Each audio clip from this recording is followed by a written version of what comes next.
Për të disatën herë protestuan para bashkisë Durrës. Banorët e zonës historike të qytetit që preken nga shpronësimet që do të kryen në kuadër të projektit TIT Durrës, kërkuan këtë të njëjtë që institucioni qeverisjes vendore të ndalojë procedurat për shpronësimet e 74 familjeve që preken nga projekti, të cilin e cilësojnë korruptiv dhe selektiv.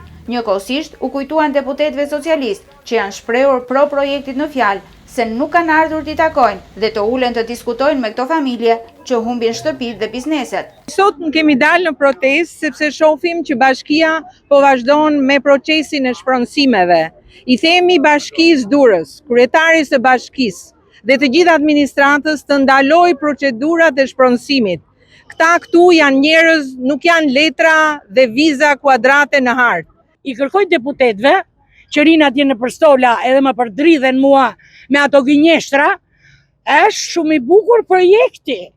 Pa ati i Kumes nuk i prishet shtëpia. Asaj Spaiut nuk i prishet shtëpia. Ati Pashajt nuk i prishet shtëpia dhe ati Ballës. Atere, kur nuk i prishet shtëpia, çajmi ne dele jemi që të na trajtojnë në këtë mënyrë, të vinë të takojnë popullin se gënjej. Kemi dalë për t'i kërkuar bashkisë kryetarës që ta ndalojë këtë projekt, flasim, diskutojmë, sepse nuk ka të bëjë me njerëz të parasimuar, ose njerëz botës tretë. Ta pretendojnë që ne nuk na kanë gjetur për konsultim, e nuk na njohin. Po na njohin shumë mirë na njohin. Aq më shumë që kryetarën e kemi edhe këtu në lagje. Na njeh shumë mirë kush jemi. Prekime dhe shtëpia më e vjetër që jena, ne jena. Gjithë. Po t'i shofër, shja nuk meret se do e morin këto me borë, se s'meret e me bo t'i lulishte. Se do shka kryetarja me bo lulishte se ka blej lokalin aty kryetarja. Po shpinë teme nuk e shëndot. Vetë me vra me mu, shpinë ja.